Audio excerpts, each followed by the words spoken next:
लाड़काना और गिद्धोनुमा में बारिशों ने कहर ढा दिया। लोग बेघर हो गए, माल मवेशी सैलाब की नजर हो गए।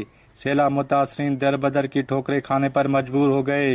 बारिश की वजह से जो गांव देहात ज़ेरे आब आ गए थे, बारिश का पानी कुछ कम हुआ तो मुतासरीन ने माजी की तलख यादों को भुलाकर आगे बढ़ने की ठान ली। बेघर अफराद ने अपने घरों की तामीर दोबारा शुरू कर दी। मिट्टी के गारे और कच्ची ईंटों से घरों की तामीर करने वाले सैलाब मुतासरीन के पास महदूद वसाइल हैं। नुक़सान घणो थियो आहे। असांजा 4-5 कमरा घर जा टही विया आहिनि, दुकान टही वियो आहे, माल बताओ हे हो, कुझु ढगियूं ॿकरियूं मरी वियूं आहिनि, गंज नुक़सान थियो आहे। अपील जेको असांखे ॾे सरी सघे असांखे ॾे वास्ते खुदा जे, ॿियो छा असां छा चवंदासीं हुकूमत खे। हम अपनी मदद खुद कर रहे हैं, घर हम अपनी खुद मदद कर रहे हैं। खुद गवर्नमेंट से ये गुजारिश है कि हमारी मदद करो। हम गरीब हैं यार, कुछ नहीं बचा है, कुछ खाने के लिए नहीं बचा है, बस खुद खुदा की तरफ से हमारी मदद करो। तामीराती काम में इस्तेमाल होने वाला सामान काफी महंगा हो चुका है, जिसकी वजह से हजारों सैलाब मुतासरीन अपने घरों की तामीर नहीं कर सकते हैं।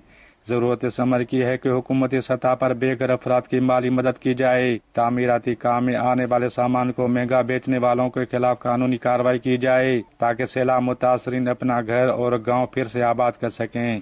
कैमरामैन शहर लुडो के साथ निसार लोर, वेस्ट टीवी, लाड़काना।